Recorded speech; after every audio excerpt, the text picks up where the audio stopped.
الحمدللہ رب العالمین والصلاة والسلام علی سید الانبیاء والمرسلین والعاقبۃ للمتقین۔ محترم حاضرین مسجد اور عزیز بچوں، السلام علیکم ورحمۃ اللہ وبرکاتہ۔ اعوذ باللہ من الشیطان الرجیم، بسم اللہ الرحمن الرحیم۔ ومن الناس من يتخذ من دون اللہ اندادا یحبونہم کحب اللہ والذین آمنوا اشد حبا للہ وَلَوْ يَرَى الَّذِينَ ظَلَمُوا إِذْ يَرَوْنَ الْعَذَابَ أَنَّ الْقُوَّةَ لِلَّهِ جَمِيعًا وَأَنَّ اللَّهَ شَدِيدُ الْعَذَابِ صدق اللہ العظیم۔ رب اشرح لي صدری ويسر لي أمری واحلل عقدۃ من لسانی یفقهوا قولی۔ اللهم علمنا رشدنا وأعذنا من شرور أنفسنا، آمین یا رب العالمین۔ اللهم صل على محمد وعلى آل محمد كما صليت على إبراهيم وعلى آل إبراهيم إنك حميد مجيد۔ اللهم بارک علی محمد وعلی آل محمد کما بارکت علی ابراہیم وعلی آل ابراہیم انک حمید مجید۔ میں نے بھی آپ کے سامنے جو آیت تلاوت کی تھی اس کا ترجمہ یہ ہے، کچھ لوگ ایسے ہیں جو اللہ کے سوا دوسروں کو اس کا ہمسر اور مد مقابل بناتے ہیں، اور ان کے ایسے گرویدہ ہیں، ان سے ایسی محبت کرتے ہیں جیسی اللہ کے ساتھ محبت ہونی چاہیے، گریدگی ہونی چاہیے۔ حالانکہ ایمان رکھنے والے لوگ سب سے بڑھ کر اللہ کو محبوب رکھتے ہیں۔ کاش جو کچھ عذاب کو سامنے دیکھ کر انہیں سوجنے والا ہے وہ آج بھی ظالموں کو معلوم ہو جائے کہ ساری طاقتیں اور سارے اختیارات اللہ ہی کے قبضے میں ہیں، اور یہ کہ اللہ سزا دینے میں بہت شدید ہے۔ 2 جمعہ پہلے میں نے آپ کے سامنے جو بات رکھی تھی اسی کا تسلسل آگے بڑھاتے ہوئے کہ شیطان کا اصل کام یہ ہے کہ اللہ کا تعلق بندے سے توڑ دے یا بندے کا تعلق اللہ سے توڑ دے۔ اللہ سے تعلق توڑ نہیں سکتا کیونکہ اللہ تو ہم سے شدید محبت کرتا ہے، اسی نے ہمیں پیدا کیا ہے، چاہے کافر ہی کیوں نہ ہو، بہرحال اسی کی مخلوق ہے۔ لیکن شیطان کا جو اصلی مقصد ہے کسی طرح مخلوق یعنی انسانوں کا تعلق اللہ سے توڑ دے۔ ایک بڑا عمدہ دن گزرا بھی عید الاضحیٰ کے نام سے، اس کا پورا سے پورا تعلق جو ہے مخلوق کا اللہ سے تعلق ہے۔ اسٹوری آپ کو پتہ ہے، شاہد نے آپ کے سامنے بڑا تفصیلی پس منظر رکھ کے بتا دیا آپ کو کہ بقرعید عید الاضحیٰ جو ہے کیا۔ حالانکہ وہ عید الاضحیٰ تھی، قربانی والا دن، قربانی کرنے والا دن۔ ہم نے بقرعید نام رکھ دیا کہ جس دن گائے کاٹی جائے گی۔ تھا کیا؟ اللہ تعالیٰ نے ایک بوڑھے باپ سے جس کو اللہ نے نبی بنایا تھا اس کا ایک آخری امتحان بھی لیا کہ کیا میرا یہ بندہ جس کو میں نے رسول اور نبی بنایا ہے اس لیول پر پہنچ گیا ہے جو مجھے مطلوب ہے، جو اللہ کو مطلوب ہے۔ تو اللہ نے اس بوڑھے باپ سے اس کی زندگی کی سب سے عزیز چیز مانگی۔ امیر تو وہ تھے نہیں، انبیاء، رسول، صحابہ چند کو چھوڑ کے، اور صلحاء بزرگان امتی کبھی امیر نہیں ہو سکتے، اور جو امیر ہو جائے وہ عالم نہیں ہو سکتا۔ یہ اچھی طرح سے بٹھا لیں، بعد میں یہ بھی آئے گا۔ دین میں پیسہ نہیں ہے، ہاں کمائے مسئلہ نہیں ہے، لیکن کوئی دین کے نام پہ امیر ہو جائے یہ تو بڑا کھلی انڈیکیشن ہے کہ وہ دین کو بیچ رہا ہے، دین کے نام پہ۔ ہاں اس کا اپنا بزنس ہو اور ساتھ میں دین پہ لگا وہ الگ بات ہے۔ ایسے صحابہ گزرے، عبد الرحمن بن عوف، حضرت عثمان غنی رضی اللہ عنہما، یہ بہت بلینر صحابہ تھے لیکن دین بیچ کے نہیں کمایا انہوں نے۔ حضرت عثمان خلافت سے پہلے امیر تھے، خلیفہ بننے کے بعد امیر نہیں بنے۔ عبد الرحمن بن عوف صحابی بننے سے پہلے امیر تھے، بعد میں نہیں بنے، تو وہ ممنوع نہیں ہے۔ لیکن جو دینی کام کر رہا ہو، ڈاکٹر احمد مرحوم نے بڑی پیاری بات کہی تھی، ڈاکٹر اسرار نے، اگر کوئی عالم بننے کے بعد بینک بیلنس اور جائیداد چھوڑ کے مرے، یہ ان کا فتویٰ ہے، وہ عالم حق نہیں ہے، وہ حق نہیں دے رہا تھا، وہ حق بیچ رہا تھا۔ تو حضرت ابراہیم اور امیر آدمی تھے ہی نہیں کہ اللہ ان سے کوئی جائیداد مانگ لیتا، کوئی بنگلہ وغیرہ مانگ لیتا۔ کیا چیز مانگی؟ ایک بوڑھے باپ کی سب سے پیاری چیز، اس کا جوان بیٹا، ٹیسٹ کرنے کے لیے۔ اللہ کی فطرت میں، اللہ کی دین جو دین فطرت ہے اس میں شامل نہیں ہے کہ وہ انسانوں کی قربانی مانگے، یہ ناممکن ہے، یہ اللہ کے دین میں نہیں ہے۔ تو اللہ نے صرف ٹیسٹ کے لیے کہا، اور خواب میں کہا، حکم بھی نہیں دیا ڈائریکٹ، خواب دکھا دیا بیٹے کو ذبح کر دو۔ حضرت ابراہیم اس لیول پر پہنچ گئے تھے کہ کوئی سوال نہیں پوچھا کہ دین فطرت میں انسانی قربانی تو ہے ہی نہیں، تیار ہو گئے. بیٹے سے پوچھا, بیٹا تیار ہو گیا, کیونکہ تربیت کس کی تھی؟ امام الانبیاء کی طرف, ابو الانبیاء کی تربیت تھی. وہ پورا واقعہ آپ کے سامنے ہے. جب پوچھا, ڈائلاگ ہوا, بیٹے نے کہا آپ جو کر گزری, جو آپ کو حکم دیا گیا ہے, انشاءاللہ مجھے صابروں میں سے پائیں گے. باپ بیٹا گئے, پورا واقعہ آپ کے سامنے موجود ہے. قربانی مقصود تھی نہیں انسان کی, اللہ نے ٹیسٹ کرنا تھا. ٹیسٹ کر کے خود ہی قرآن نے کہہ دیا, اے ابراہیم تم نے خواب کو سچا کر دکھایا. ہم نے تو خواب دکھایا تھا, حکم بھی نہیں دیا تھا. اور خدا خود کہہ اٹھا قرآن کے اندر کہ یہ سب سے بڑی آزمائش تھی, بڑی کھلی آزمائش تھی, اے ابراہیم تم نے وہ پوری کر دی. وہ دمبا آ گیا. اب یہ پورا واقعہ یاد رکھیے, جس کی بنیاد پر ہم یہ چند میں آپ کے سامنے جو ابتدائیہ بات رکھ رہا ہوں, جو میری کچھ آبزرویشن تھی, میرے کچھ چیزیں دیکھی, آپ کے سامنے رکھ رہا ہوں. یہ میری رائے ہے, فتویٰ نہیں ہے, اس سے متفق ہو نہ ہو, لیکن بہرحال جو مجھے کچھ لگا میں آپ کے سامنے رکھ رہا ہوں. یہ میں نے پورا ڈائلاگ آپ کو سنا دیا کہ جو اس وقت ہوا تھا, جس کی یاد میں ہم قربانی کرتے ہیں. اللہ نے دمبا بھیج دیا, بات ختم ہو گئی. ہمیں کیا یاد رہا؟ ایمانداری سے بتائیے, کیا قربانی والے دن ان تمام باپوں نے جو ہے بیٹھے ہیں, دادا جو ہے بیٹھے ہیں, ماموں, چچا, پھپھا, خالو جو بڑے ہیں گھر کے, کیا انہوں نے بیٹھ کے اپنے بچوں کو بتایا کہ ہم بقرعید کیوں بنا رہے ہیں؟ ایمانداری سے دل پہ ہاتھ رکھ کے سوچئے گا, جنہوں نے یہاں قربانی کی ہے, کیا انہوں نے اپنے بچوں کو رات کو یا صبح یا کسی وقت بیٹھ کے یہ پورا واقعہ سنایا اپنے طور پر؟ ایمانداری سے بتائیے, کیا اس کا سبق بتایا, بیٹا سبق کیا تھا اس کے اندر؟ کیا اپنے اہل خانہ کو بتایا کہ اب قربانی کیوں کر رہے ہیں؟ اگر نہیں بتایا تو ہم واقعہ تو بھول گئے, دمبا یاد رہ گیا. بازار میں ریٹ معلوم کرنے گئے کہ فی کلو کتنا پڑے گا. 10 کلو کا دمبا اتنے کا, 12 کا اتنے کا, 15 کا اتنے کا, 20 کا اتنے کا. ہم گوشت خریدنے جا رہے ہیں کیا؟ ابراہیم علیہ السلام کیسے اسماعیل کو تول کے لے کے گئے تھے کہ اللہ کتنے کلو کا بچہ مانگ رہا ہے؟ حیرت کی بات ہے. ہم گوشت خریدنے جاتے ہیں بقرعید والے دن کہ کتنے کا پڑے گا بکرا, مجھے کتنے کا قصائی پڑے گا, کتنے کا یہ ہوگا. ہم تول تال کے جناب وہ لے کر آ جاتے. کہاں گیا وہ مکالمہ, کہاں گئی وہ قربانی؟ وہ تو گئی. آج تو بقرعید معاف کیجیے گا مسلمانوں کا انٹرنیشنل باربیکیو ڈے ہے. شام کی تیاری ہو رہی ہے کہ قورمہ بھی پکے گا, کڑھائی گوشت بھی بنے گا, کباب بھی بنیں گے, تکے بھی بنیں گے, اور پیار بڑھائی جائے گی, پبلک ریلیشن بڑھائی جائے گی, باس کو ران بھیجی جائے گی, گوشت نہیں بھیجیں گے, ملازم کو گردن کا پسلی کا گوشت دیا جائے گا, کیونکہ ان سے تو کوئی پیار بڑھانی نہیں ہے. یہ تیاری ہے ہماری, منع نہیں ہے. آپ پورا بکرا کھا لیں, کہیں نہیں لکھا کہ آدھا دیں آدھا نہیں دیں, 1/3 دیں, نہیں, پورا بکرا کھا جائیں. اللہ کو اس سے مطلوب نہیں ہے. قرآن تو کہتا ہے نا اس کا خون پہنچتا ہے, نہ گوشت پہنچتا ہے. اللہ کو تقویٰ پہنچتا ہے. ہم نے تقوی کا نام باربیکیو رکھ دیا اٹھا کے. تو جن کی نیت تھی کہ جناب میں نے ماشاءاللہ بکرا کیا, 12 کلو گوشت نکلا, معاف کیجئے گا آپ کی قربانی نہیں ہوئی. فتویٰ نہیں دے رہا ہوں, آپ تو گوشت خرید کے لے کر آئے تھے, لیکن بڑا مہنگا لے کر آئے تھے. ہمارے ملک میں تو ماشاءاللہ شامیانے لگے ہیں, لائٹیں لگی ہیں کہ جناب فلاں صاحب نے 2 کروڑ کا بیل, فلاں صاحب نے 15 لاکھ کا, 20 لاکھ کا بکرا, 50 لاکھ کا بکرا. یہ کیا ہو رہا ہے؟ وہی ہو رہا ہے جس پر خطبہ شروع کیا تھا 7 ہفتے پہلے. شیطان کامیاب ہوا کہ نہیں ہوا اللہ سے تعلق توڑنے میں. اب ہمیں اللہ یاد نہیں رہا, دمبے کا, بکرے کا گوشت اور وزن یاد رہا. اسے کہتے تعلق توڑنا. ہاں, چھری پھیرتے ہوئے اللہ کو یاد کر لیا کیونکہ حرام ہو جائے گا, کسی اور کا نام لے دیا, ایون حضرت ابراہیم کا نام لیتے جن کے نام پہ ہم قربانی کرتے ہیں, اگر ابراہیم علیہ السلام کا نام لے کے بکرا ذبح کر دیا حرام ہو جائے گا. وہ تو مجبوری تھی. ہاں, شو دکھا دی. اور عالم یہ ہے کہ خود چھری نہیں پھیری جاتی, چھری لگا کے قصائی کو دے دیتے, تو پھیر دے بھائی. ہم سے تو اللہ کے نام پہ جان نہیں لی جاتی, آگے کیا کریں گے؟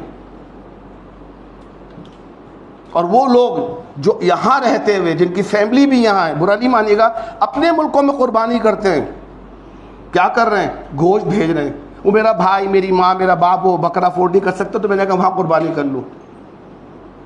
جو گھر کے بچوں کو کیا بتایا پھر آپ نے؟ کچھ نہیں. تو پورا مقصد کہاں گیا قربانی کا؟ جس عظیم کام کے خدا نے کہا فدیناہ بذبح عظیم، ہم نے اس کو ایک عظیم قربانی سے بدل دیا۔ وہ عظیم قربانی کیا ہے کہ آج دنیا کے تمام مسلمان جو صاحب حیثیت ہیں اس باپ کو یاد کر کے بکرا دمبا جو ان کی استطاعت میں ہوتا ہے وہ ذبح کرتے ہیں، کہ یاد رہے کہ ایک باپ نے بڑھاپے میں اپنے جوان بیٹے کو قربان کرنے کا فیصلہ کر لیا تھا، اور چھری چلا دی تھی انہوں نے۔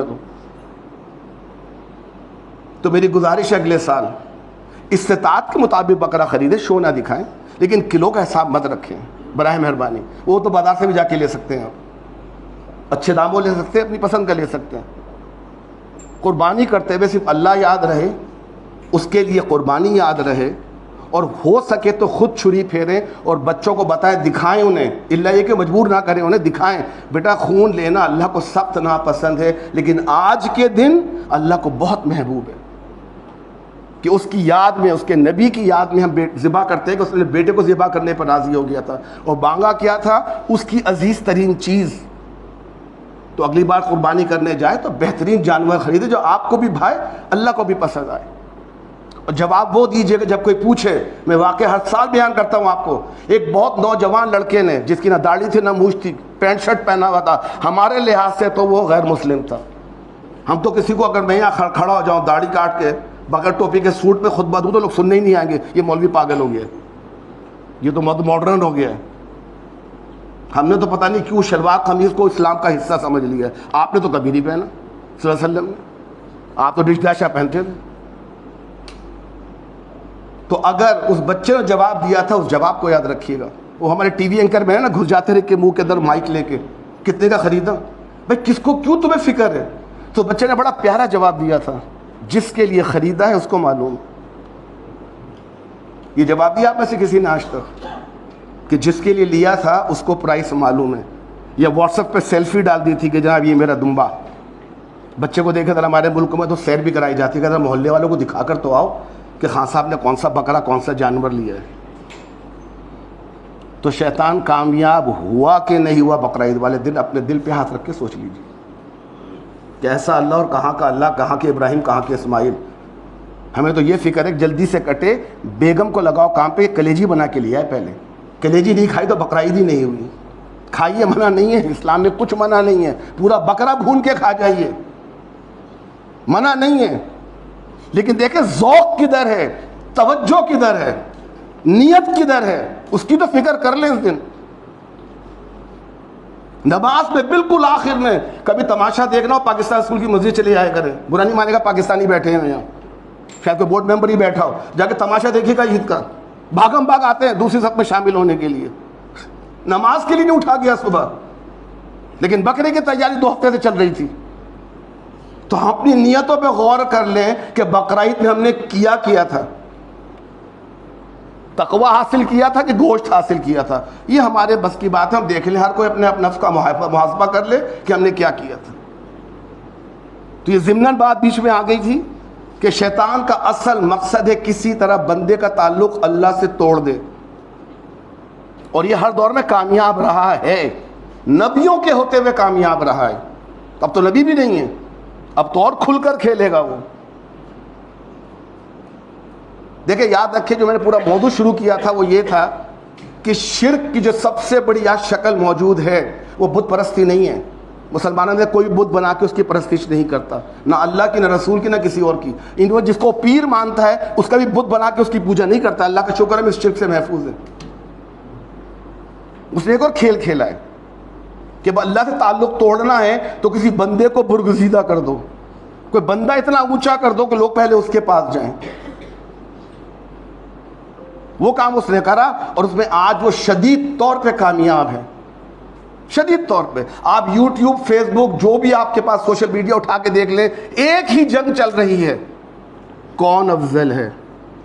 اللہ کو چھوڑ کے، نبیوں کو چھوڑ کے، ان کی تو بات ہی نہیں ہو رہی ہے۔ اللہ سے افضل تو کوئی ہو نہیں سکتا، ہمارے نبی سے افضل کوئی ہو نہیں سکتا، اس کی تو بات ہی نہیں ہو رہی ہے، بلکہ وہ تو پیچھے چلے گئے۔ اب صحابہ میں جنگ ہو رہی ہے، کون افضل ہے کون افضل نہیں ہے۔ بزرگان دین میں افضلیت ہو رہی ہے، کون ہے کون نہیں ہے۔ تو جب آپ نے کسی کو افضل ثابت کرنا ہو تو دلیل دینی پڑے گی، دلیل کے بغیر تو کوئی آپ کی بات نہیں مانے گا نا، کہ کون بڑا ہے کون چھوٹا ہے۔ بچے بھی جب گریڈ لے کر آتے ہیں تو گریڈ بتاتے ہیں لہجہ نہیں، میرا قول نہیں، آپ کا سرٹیفکیٹ بتا کر اچھے ہے یا نہیں ہے. اے پلس آیا تھا کہ اے آیا تھا؟ جب اے پلس بتائیں گے تو لوگ مانیں گے نا آپ اچھے اسٹوڈنٹ ہیں. اے دکھا کے تو نہیں کہہ سکتے سب سے اچھا اسٹوڈنٹ میں ہوں. تو مسئلہ کیا کھڑا ہو گیا کہ صحابہ کے درمیان جو افضلیت تھی وہ محفوظ ہو چکی ہے، وہ محفوظ ہو چکی ہے، اس کو بدل نہیں سکتے. وہ حدیثوں میں اللہ نے محفوظ کر دی.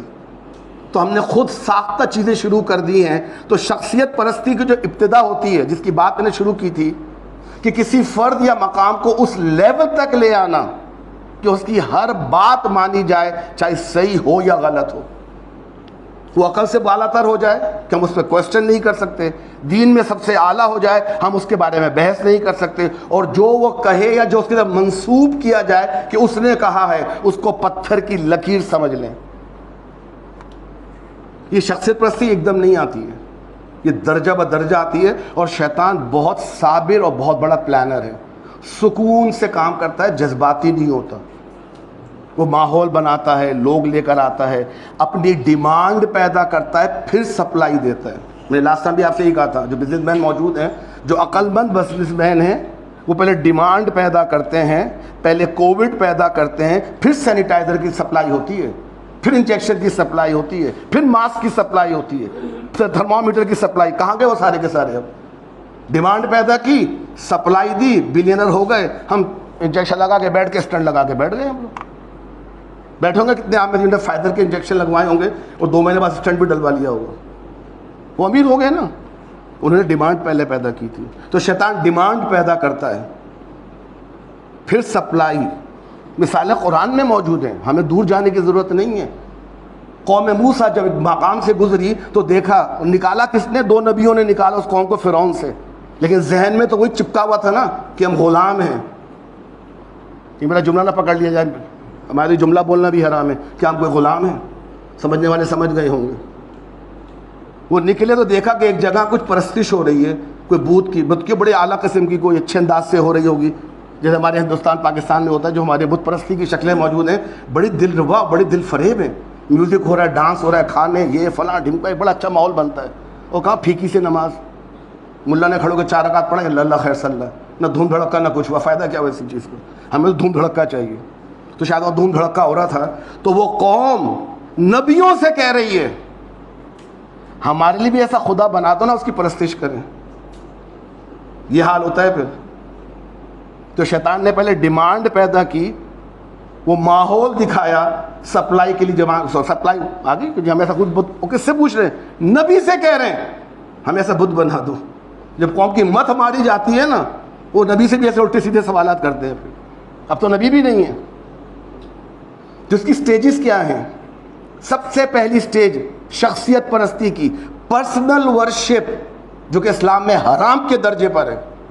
پرسنل ورشپ جب نبی کریم کی لیے جائز نہیں تھی، تو نبی کے بعد کون شخص ایسا ہو سکتا ہے جو دعویٰ کرے کہ میری جو تم جو ہے اتنی تعظیم اور عزت کرو، ان کو اس لیول تک لے کر آ جاؤ. میں نے آپ کے سامنے 3 چیزیں رکھی تھی لاسٹ جمعے کے اندر جب میں نے بات کی تھی کہ شخصیت پرستی کی ابتدا جو ہوتی ہے نا، 3 وجہ سے ہوتی ہے. یہ میرے اپنے انداز ہیں، میری ریسرچ ہے، باقی جو کرنا چاہے. کہ یا تو تعلیم اور شعور کی کمی ہے، جہالت ہوتی ہے، وہاں یہ چیزیں پائی جاتی ہیں. غلامانہ ذہنیت، جس کے ہم ماشاءاللہ شاہکار بیٹھے ہوئے، انڈیا پاکستان بنگلہ دیش کے لوگ شاہکار ہیں ہم لوگ غلامانہ ذہنیت کے. یا معاشی کمزوری. جب آپ معاشی طور پہ کمزور ہو نا، تو جو ڈومیننٹ ہوتا ہے وہ رول کرتا ہے. کسی کا مقولہ ہے کہ جہاں بے وقوفوں کی بہتات ہو، وہاں عقل مند بھوکا نہیں مر سکتا. جب بھوکے بہت سارے ہوں، عقل مند بھوکا نہیں مرے گا، وہ کوئی نہ کوئی طریقہ پیدا کر لے گا پیسے کمانے کے. تو پہلی جو چیز ہوتی ہے انسان کو شخصیت پرستی کی ابتدا ہوتی ہے نا، وہ کسی کو امپریس کرنا ہوتا ہے. کوئی ایسا کام کرو کوئی کہ امپریس ہو جائے مجھ سے. اگر میں سادی سی ٹوپی، سادہ چھلوا قمیص پہن کر آ جاؤں، کون مجھے گھاس ڈالے گا؟ بھلے ہی میں علامہ ہوں، کون مجھے گھاس ڈالے گا؟ میں آپ کو بڑی پیاری مثال دوں. پاکستان میں ایک بہت بڑے عالم دین ہے تقی عثمانی صاحب، اللہ ان کا سایہ ہمارے سروں پہ قائم رکھے. بہت بڑے عالم دین ہیں، مفتی اعظم پاکستان کے بیٹے ہیں، مفتی محمد شفیع کے بیٹے. ان کی تعریف میں نے بڑی سنی تھی. اس وقت تک وہ ٹی وی پر نہیں آتے تھے، کبھی تصویر بھی نہیں کھنچواتے تھے، تو ان کو میں دیکھا بھی نہیں تھا، میں نے دیکھا بھی نہیں تھا، لیکن نام ان کا بڑا سنا تھا، کتابیں ان کی پڑھی تھی. ان کے خطبوں کی بنیاد پہ میں نے آپ کے سامنے خطبے رکھے ہیں.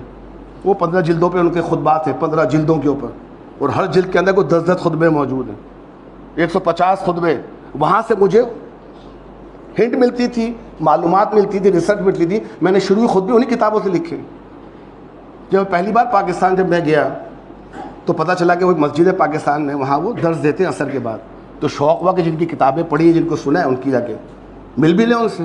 اب ذہن میں کیا تھا، ایک بڑا کلرفل قسم کا امامہ، بڑی سی پگڑی، لمبی سی داڑھی، انگوٹھیاں، پتہ نہیں وہ جو ہمارے یہاں عالم کو جو فی الحال ایک ہمارا تصور آتا ہے نا، رنگین لباس پہنا ہوا ہوگا، میچنگ کی پگڑی ہوگی، جیسا کلر شیروانی کا ویسا پگڑی کا، ہٹو بچوں کا شور ہو رہا ہوگا. ہم بیٹھے دیکھ رہے ہیں، ایک نحیف و نزار قسم کا دبلا پتلا سا بندہ، سندھی اور معمولی سی ٹوپی، آگے کرسی پہ بیٹھ گیا. میں نے کہا شاید یہ تلاوت وغیرہ کریں گے، اس کے بعد عالم آئیں گے. کہ لگا یہ تقی عثمانی صاحب. عام سے اگر پبلک میں کھڑے ہو جائیں تو پہچان نہ سکیں. اس وقت کی بات کر رہا ہوں میں پہچان نہیں سکا کہ اتنے بڑے عالم کا یہ حلیہ عام سا. اور آج تو جب تک اب ہوا ہوں، ہمارے پتہ نہیں پاکستان میں کہاں سے آ گیا سعودی عرب کا لباس، وہ جو ابا ٹائپ کی چیز پہنتے ہوئے گولڈن پٹی لگی ہوتی ہے، وہ پہننا فرض ہو گیا ہماری. تو پہلا کام امپریس کرنا، یہ شخصیت پرستی کی ابتدا ہے. کوئی حلیہ، کوئی لباس، کوئی پگڑی ایسی پہنی جائے کہ لوگ مرعوب ہو جائیں، الگ لگیں. وہ تکونی ٹوپی آج کل بڑی چل رہی ہے، بالکل کون جیسے جسے پہ کون رکھ لی ہو. مختلف قسم کی کلرفل پگڑیاں آ گئی ہیں، مختلف اسٹائل کی پگڑیاں آ گئی ہیں، مختلف کلر کی پگڑیاں آ گئی ہیں. اللہ تو کہتا ہے وَلَا تَتَفَرَّقُوا فِي، تم دین میں فرقہ پیدا نہ کرو. ہم نے پگڑیاں پیدا کر دی دین کے حساب سے. ہری پگڑی والے الگ ہے، سفید والے الگ ہے، کالے والے الگ ہے، اور پیلے والے الگ ہے. یہ نہیں ہے ہمارے یہاں. یہ امپریس ہوتے ہیں اس سے، صاحب اتنا بڑا عالم ہے، عام سے کپڑے پہنے کیسے آ سکتا ہے. پھر ہم نے ان کو نام دینا شروع کر دیے. چھوٹا سا نام ہے وہ امپریس نہیں کرتا ہے. شیخ الحدیث، امیر اہل سنت، شیخ القرآن قرآن، اور فلاں اور ڈھمکا، بڑے بڑے نام، تاکہ لوگ نام سے مروب ہو جائیں. پھر آگے بھی تم چھلے لگا دیتے ہیں. فاروقی و صدیقی، حضرت عمر کی اولاد پاکستان کب آ گئی جو آپ فاروقی ہو گئے؟ حضرت صدیق کی اولاد پاکستان کب آئی تھی جو صدیقی ہو گئے؟ یہ مجھے سمجھ میں آج تک نہیں آیا. صدیقی کا مطلب اور صدیق کی اولاد، وہ تو شاید میرے خیال پاکستان نہیں آئے تھے کبھی. ہمارے صدیقی، فاروقی، عثمانی، پتہ نہیں کون کون ہمارے یہاں موجود ہے. کیوں؟ لوگ امپریس ہو جائیں. تو پہلا جو کام ہوتا ہے وہ کسی کو امپریس کرنا ہوتا ہے. کوئی ایسا کام کرو. ہمارے بڑے مشہور ہوئے تھے وہ شف پیر ہمارے یہاں، وہ جو پھونک مارتے تھے مائک کے اوپر، لوگ بوتلیں کھڑے آتے تھے کہ مائکرو فون، آپ کے لاؤڈ اسپیکر سے جو آواز آئے گی نا پھونکنے کی، وہ میرے پانی میں پڑے گی اور میرا پانی پاک ہو جائے گا. دیکھو گا نام کو، نام شف پیر مشہور ہے، جا کے لکھ کے دیکھ لیں یوٹیوب کے اوپر.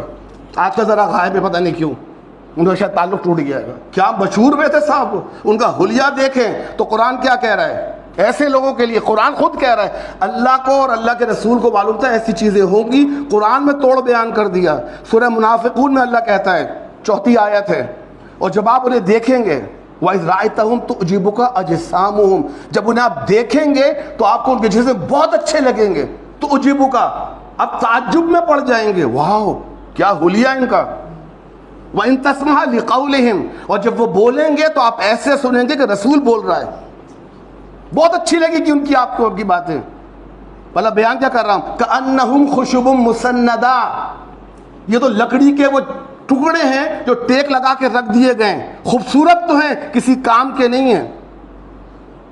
ہمارے جو فرنیچر بنتا ہے، بیڈ وغیرہ بنتا ہے، اس کی بیک دیکھیں کہ خوبصورت کارو کی بھی ہوتی ہے. یہ ہمارے محلوں میں کارو چیزیں لگی ہوتی ہیں. یہ ان کی تعریف بیان کر رہا ہے اللہ کہ لگتے بہت اچھے ہیں، وہ کسی کام کے نہیں ہیں، پر ہم ان سے مروب ہو جاتے ہیں ان سے. دوسری چیز، اب جب اس سے مروب ہو گئے تو پھر ادب اور تعظیم شروع ہو جائے گی. اور بتایا بھی جاتا ہے کہ ان کے سامنے جھک کے ذرا جانا، ذرا جھک کے بات کرنا، ہاتھ باندھ کے کھڑے ہونا. یہ ہوتا ہے کہ نہیں ہوتا ہے ہمارے یہاں پیروں کے سامنے ہاتھ دیے جاتے ہیں، ہاتھ چومو میرا. یہاں بھی ہاتھ چومتے ہیں بچے، یہ ان کے کلچر میں ہے کہ اپنے بڑوں کے ہاتھ چومتے ہیں، لیکن وہ ہر بڑے کے ہاتھ چومتے ہیں، پیروں کے نہیں. دیکھو گا عمانی کلچر بہت پیارا کلچر ہے عمان کا، کہ یہاں کے چھوٹے بچوں کو سکھایا جاتا ہے کہ جب کسی بڑے سے ملو، دادا دادی نانا جو بڑا بھی ہے خاندان کا، ان کے ہاتھ چومو. پیارا انداز ہے، لیکن سب کے چومتے ہیں. ہمارے یہاں خاص طور پہ یہ پیر صاحب کے ہاتھ چومنے ہیں، ہاتھ باندھ کے کھڑے ہونا ہے، جھک کر کھڑے ہونا ہے. اور جب ان کی محفل سے نکلنا ہے تو سیدھے نکلنا ہے، ان کو پیٹھ نہیں دکھانی. ان کو جو آپ میں سے کبھی مزار پہ گئے ہوں، نہ گئے ہوں تو ایک دفعہ جائیں ضرور. جا کے دیکھیں دین کا جنازہ کیسے نکلتا ہے. اگر اب تک نہیں گئے, آپ بھی چاہیے بچوں کو بھی لے کر جائیں اور ان کو دکھائیں کہ دین کا جنازہ کیسے نکلتا ہے, اللہ سے تعلق کیسے ٹوٹتا ہے. کہ مزاروں میں جو ہو رہا ہے اس وقت, سجدے کیے جا رہے ہیں, چوما جا رہا ہے, چادریں چڑھائی جا رہی ہیں, پھول بانٹے جا رہے ہیں, اربوں روپے کا کاروبار جمع ہے وہاں. ان کو لوگ پیٹ کر کے نہیں نکلتے, تعظیم ان کی, وہ بزرگان دین تھے, ولی اللہ تھے. تو جن کی وجہ سے وہ ولی اللہ تھے, رسول کے دین جو لے کر آئے تھے, اور جو رسول دین لے کر آئے تھے وہ کس کی وجہ سے تھا؟ اللہ کی وجہ سے تھا. تو اصل تعظیم کس کی؟ اللہ کی, اللہ کے شاعر کی, اللہ کے گھر کی. آپ نے کسی عرب کو, یا وہ جو پاکستان, ہندوستان, بنگلہ دیش کے نہیں ہیں, بلکہ آپ بھی کبھی خانہ کعبہ سے الٹے پاؤں نکلیں یا پیٹ کر کے نکلیں؟ ہم بھی نکلے تھے, بوڑھے چلے گئے, خانہ کعبہ کو پیٹ ہو گئی, ہم نے تو سوچا نہیں. اور وہ صحابی جو مزار سے الٹے پیر نکلتے ہیں, خانہ کعبہ کو پیٹ دکھا کے نکل جاتے ہیں. عمل بتا رہا ہے کون افضل ہے, اللہ کا گھر کہ پیر کا مزار. اسے کہتے ہیں مروب ہونا, اس کے بعد ادب و تعظیم کرنا. تیسرا پوائنٹ, اطاعت و اتباع, ہر بات ماننا. پیر صاحب نے ہری پگڑی پہنی, سارے مرید ہری پگڑی پہن رہے ہیں. کیوں؟ پیر صاحب نے پہنی تھی. اور پیر صاحب کیوں پہنتے ہیں؟ وہ جو گنبد صخرہ جو حضرت حضور کا جو مزار اقدس کا جو گنبد ہے وہ ہرا تھا. وہ تو بہت سال بعد جا کے بنا ہے بھائی, وہ تو کسی انسان نے بنایا تو اس نے ہرا کلر کر دیا. اگر وہ پیلا کر دیتا ہم آج پیلے پہن رہے ہوتے, وہ کالا کر دیتا ہم آج کالے پہن رہے ہوتے. تو ان جیسے حلیے, ان جیسے امامے, دیکھا ہوگا آپ تو ہر جماعت کا اپنا ڈریس کوڈ ہے, ڈریس کوڈ, کہ جیسا پیر کپڑے پہنیں گے ویسے ہی میں پہنوں گا. پیر صاحب نے 3 چادر رکھی تھی, ایک براؤن, ایک ہری, ایک سفید, میں بھی 3 رکھوں گا جہاں قرضہ لے کے خریدنی پڑے. پیر صاحب تکیہ گود میں لے کے بیٹھتے تھے, تو اب جو بھی درس دے گا اس جماعت کا وہ تکیہ گود میں رکھ کے دے گا. پیر صاحب یہاں پھول لگاتے ہیں, دیکھ لیجیے یوٹیوب بھرا پڑا ہے ماشاءاللہ. میں بھی فیس بک سب گاتا ہوں, مجھے وہیں سے پوائنٹ ملتے ہیں. انہوں نے پھول لگائے, سارے بری پھول لگائے پھر رہے پگڑی کے اندر. کیوں؟ پیر صاحب نے لگایا تھا. پیر صاحب نے حضور کی جوتی کا نشان لگا لیا, سب نے جوتی کا نشان لگا لیا. تو مان کس کو رہے ہیں, رسول کو کہ پیر کو؟ کیونکہ رسول نے تو نہیں لگایا تھا, رسول نے کبھی پھول نہیں پہنا. آپ سوچ سکتے ہیں کہ میرا نبی مسجد داخلہ وہاں میں پھول لگا وہ. ہمارا دین مسخروں کا دین نہیں ہے, یہ سوفیسٹیکیٹڈ لوگوں کا دین ہے. سوفیسٹیکیشن اسلام کا نمبر 1 اصول ہے کہ مسجد آؤ تو نہا کر آؤ, بہترین خوشبو لگا کر آؤ, بہترین کپڑے پہن کر آؤ, ناخن ترشوا کر آؤ. اور آج ہم کیا کر رہے ہیں ہم سب کو معلوم ہے. گرمی سے میں خطبہ چھوٹا کر رہا ہوں اپنا, ہمارے جو بھارت رات بیٹھے ہوئے ہیں ان کا تہ دل سے مشکور ہو کہ ہماری بات سننے آ جاتے ہیں. ان میں سے کچھ وہ بھی ہوں گے شاید دیر کی وجہ سے آئیں, لیکن بہرحال یہ سلسلہ جاری رہے گا انشاءاللہ. تعالیٰ تعالیٰ سے دعا ہے کہ جو باتیں میں بیان کر رہا ہوں خود مجھے ان پر سمجھ کر عمل کرنے کی توفیق عطا فرمائے, سب کو سن کر سمجھ کر عمل کرنے کی اور دوسروں تک پہنچانے کی توفیق عطا فرمائے. وآخر دعوانا الحمدللہ رب العالمین.